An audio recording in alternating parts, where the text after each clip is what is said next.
Hey everybody, this is Steve of Watson House Studios. Hope you guys are doing well.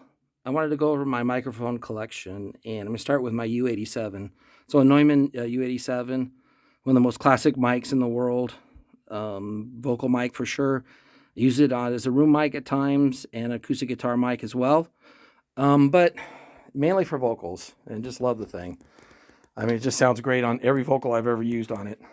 And I also have a Manley, which I haven't had, well, I've had probably for 2 years. Haven't used it that much because of the pandemic. Haven't been recording a lot. So, and then I'm going to go over to, I have these Neumann's KM184s, and they're right here. It's a pair, and that's what I use for overheads most of the time. Okay, they're pretty nice. Okay, and then I'm just going to scroll back here, and you're going to see they're all laid out here. This is the Royer 121. It's usually used in combination with a SM57 to mic guitar amps. That's what they're famous for. Of course, they can be used for other things as well. And I'm going to jump around a little bit here, because you see I have 4 421s. Actually, I have 5 Sennheiser 421s. One of them is so damaged that you barely held together, but it also sounds great. You know, it works perfectly fine. It's just cosmetically a disaster. And then I'm going to jump over to my Shure collection. Well, there's a few more Shures here, but this is the main ones that you're used to. SM58s, 57s. There's a couple Beta 58s. Beta 57s and 58s. I don't really use the 58s while recording, hardly ever. I'm using them when bands are practicing here and for vocal mics. The 57s I use on the snares, which is very common. And I like using the Beta 57s on the bottom snare especially. I'm not sure everybody likes doing that, but I like the way it sounds. So I'm going to jump over here. Now, one of the mics I use a lot for the kick, because I tend to do a lot of rock drummers, is this Audix D6. It just right up against the beater, and it just sounds really good. It gives that really good clicky sound, but it still has a lot of punch to it, and it's still sounds pretty fat. I recently bought these other Audix just to have a variation on tom mics. Use them for other things too. And as you know, I have a Shure, another floor tom. Kick drum or maybe floor tom mic. I don't use it that much, but I will at times.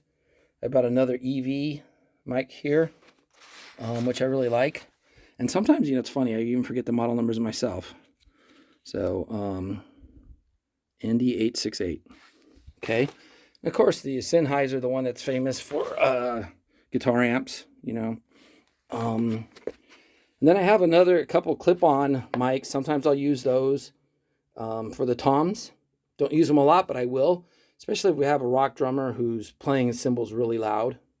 And speaking of that, I just recently I have 3 of these.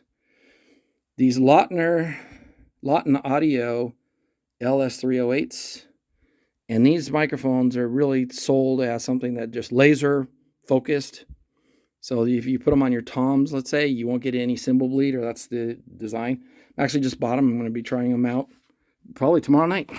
And then I'll go around the room a little bit more. I have some old Octava, SM57 snuck in there. Octavas that I used to use as overheads. Those things actually sound pretty good.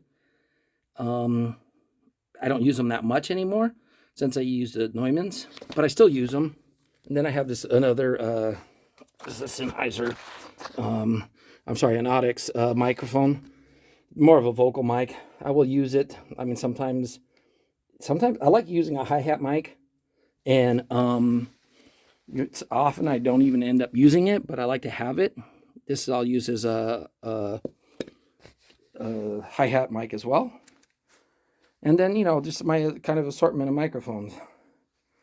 And years ago, when I was starting a studio, one of the first things of advice I was ever given was you're only going to sound as good as the quality of your microphones.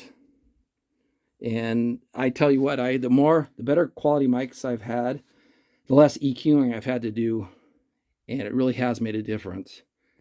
So I don't know. I mean, I'd love to hear people's feedback. What microphones you like? Everybody has different flavors. I understand it, but these are the ones that are working for me. Of course, I'm always adding on to the collection and looking for new solutions, right? So anyway, if you like this video, please hit the subscribe button, and we'll be talking to you guys soon. Hopefully we'll see these in action very soon. Okay, take care, everybody.